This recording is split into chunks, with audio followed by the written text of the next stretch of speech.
Hi, my name is Dr. Maurice. Before I proceed to the objective examination, I need to know your name, please. Mark Sloan. Mark Sloan. Okay, may I know your age? 24. 24. So, I assume you're a student? Yes. Okay. What is your weight? 70. 70 kilogram. Okay. So, I have a few questions for you. Do you have any pain and which area? At my abdomen. Abdominal area. Okay. So, do you vomit? Yes. How many times per day? Twice per day. Twice per day. Okay. So, do you have any appetite? No appetite. Do you eat or drink lately? Only little bit. Oh, a little bit. Okay, sure. And last, do you have any fever lately? Yes. Okay, thank you, Mr. Mark Sloan.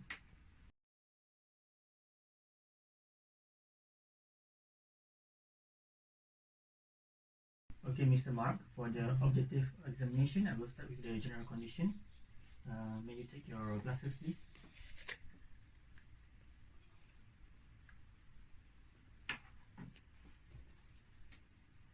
I can see the general condition is a middle grave. And then for the conformity of appearance, the patient looks according to his age. And for the Glasgow Coma scale, I give him 14 points. And then for the posture is an active posture, and the consciousness is a clear, alert.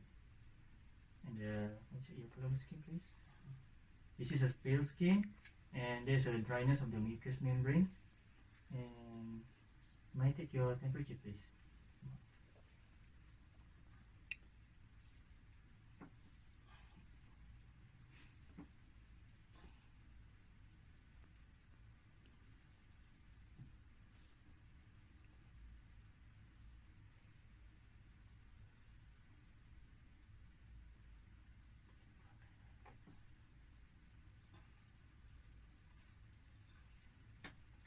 The temperature of the patient is 38.8.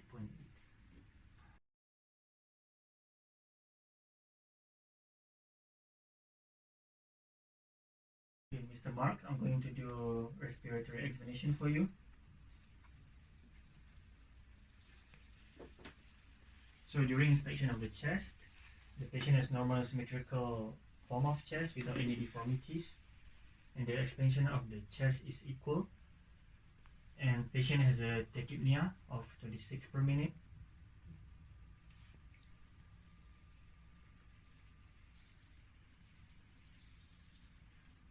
So during palpation of the chest, the patient didn't experience any pain, and the bulbar femmitus and elasticity of the chest is normal.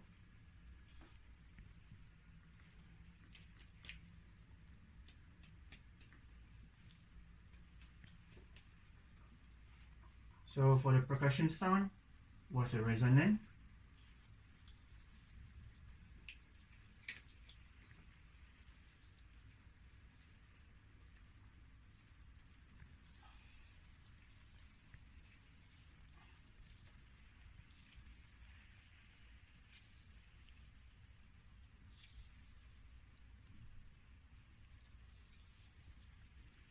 So during auscultation, the patient has a normal breath sound, and that's all for the respiratory examination.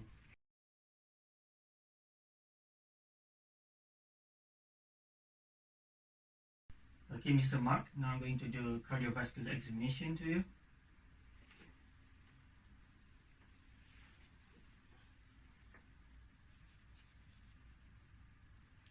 So during palpation, the apex of the heart is normal, and the aortic and epigastric pulsation are also normal, and the heart configuration are also normal.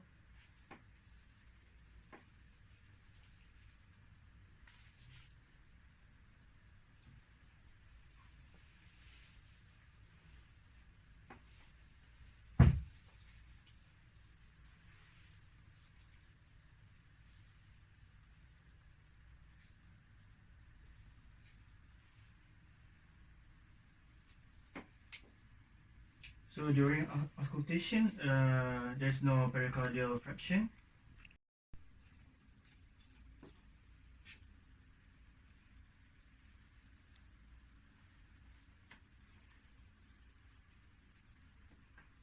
So for the blood pressure, Mr. Mark, you are having hypotension, 100/60, and then for the pulse rate is 120 per minute, which is tachycardia.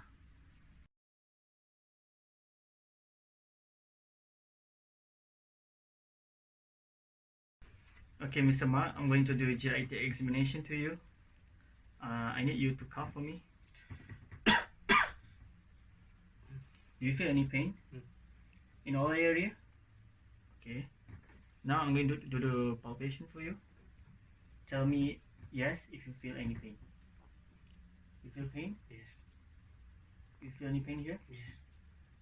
You feel any pain here? Mm-hmm. Here? Yeah. Here? Uh-huh. Here? Here? Yes. Here? Yes. Here? Yes. So for the palpation, all abdominal regions, the patient feel pain. For the genitourinary system, the patient urine output is decreased and patient urine color is dark color, which is having high concentration. After subjective and objective examination and taking of vital signs, the patient is consulted with the doctor. Mr. Clement, so I have to tell you that we need to undergo a surgery for your peritonitis. Before that, I have to admit you to the surgical department into the ward for treatment. Is that okay with you? Okay, yes, fine. Okay, that's good. So let's move to the surgical ward. Alright. Mr. Clement, to proceed with the treatment, I want you to remain in bed rest and also in a balanced position so that it will ease your pain and also to promote lung ventilation. You will also be placed on NPO, as you can see, so which means that you will not be having any food or fluids. Is that okay with you? Okay. So we will not proceed with intravenous cannulation. Okay. A central venous line is set up to administer fluids to the patient for dehydration, as the patient is showing signs of dehydration from his vital signs. A nasogastric tube is placed on the patient to drain gastric contents, decompress the stomach, obtain a specimen of the gastric contents, and to introduce a passage into the GIT. A Foley catheter is inserted into the patient to measure the volume of urine output and to determine the level of dehydration. Antibiotics is administered to the patient to prevent local and hematogenous spread of infection to reduce late complications. Antibiotics ciprofloxacin and metronidazole are given through intravenous infusion. Antiemetic drugs such as ondansetron are also given to the patient through the nasogastric tube to relieve nausea and vomiting. Due to dehydration, dextrose 5% water and latent Ranger solution are used. At 11 a.m., the doctor start to give initial fluid of sodium-free water, dextrose 5% water, to the patient. Here's the table with the composition of the solution, and it is administered because the patient have a volume depletion, which occur when there is a loss of extracellular fluid volume.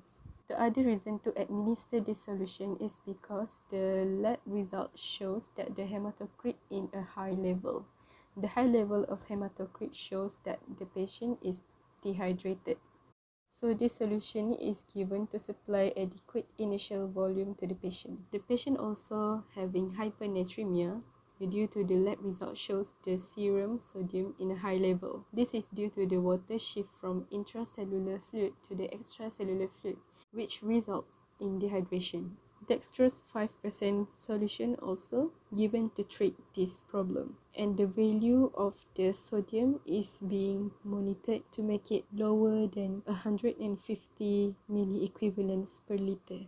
A crystallite solution also being administered to the patient. We use lactate Ranger solution. Here's the composition of the solution. We administer with the same value of dextrose 5% solution, which is 1500 ml. This solution commonly used for NPO patient. Other than that, it is also used to replace intestinal juice, which is lost during vomiting. Here's another sources of average daily fluid loss in the patient's body, so that the value that being administered can recover the amount of fluid loss during the hydration and also for preparation before and during the surgery. After 1 hour, these two solutions also being administered again at 1000 ml respectively. Both value are being reduced because the patient start to give response to the fluid treatment, which is the sodium level is decreasing from 150 milliequivalents per liter to 140 milliequivalents per liter, which means the sodium level is normal. The next video is the preparing of the patient in examination of the vital sign before going to the surgery room. Hello, good afternoon, sir. So my name is Atira. Now I am going to do the vital sign on you. That's include body temperature, respiration rate, pulse rate, and blood pressure. Is it okay for you? Okay. Could you please tell me your name, sir? Hello, Mr. Maxlum. Mr. Maxwell. How are you doing today, sir? I'm not really well. Before taking the body temperature, first wipe the thermometer with alcohol swab and turn it on. Then place the thermometer in the patient's armpit.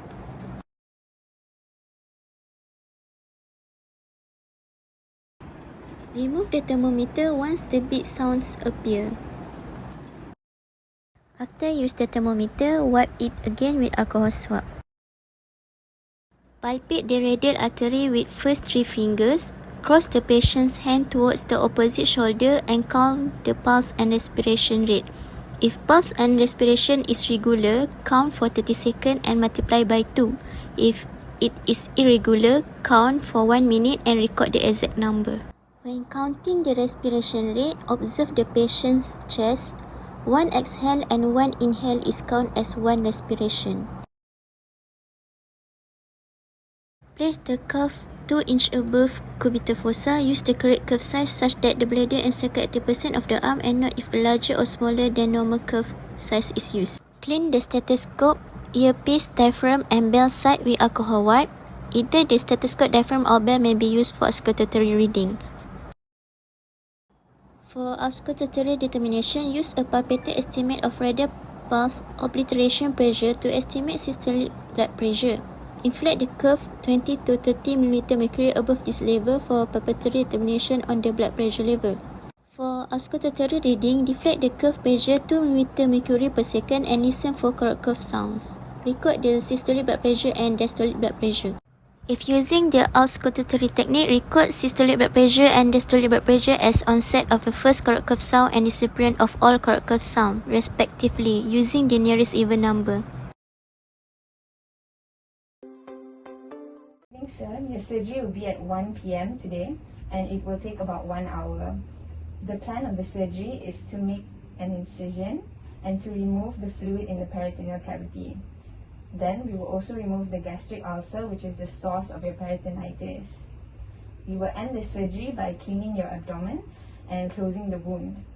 I understand that the surgery will make you feel nervous, but we will try our best to ensure successful surgery. On the 29th of May, the patient was scheduled for surgery at 1 p.m. The patient was given general anesthesia at 12:45 p.m. Step 1 of surgery. Surgical incision is made on the middle of the abdomen along the linea alba. Step 2. Removal of fluid from the peritoneal cavity. Step 3. The source of peritonitis, which is gastric ulcer, is found and fixed. Step 4. The abdominal cavity is cleaned and drained. Step 5. Closing of the surgical incision. From the beginning of the surgery to the end of the surgery, the patient's conditions were monitored. From the beginning of the surgery, the patient's condition and vital signs are monitored every 15 minutes to ensure the patient's situation is under control, which is usually done by the anesthesiologist. An unstable vital sign is monitored in the patient.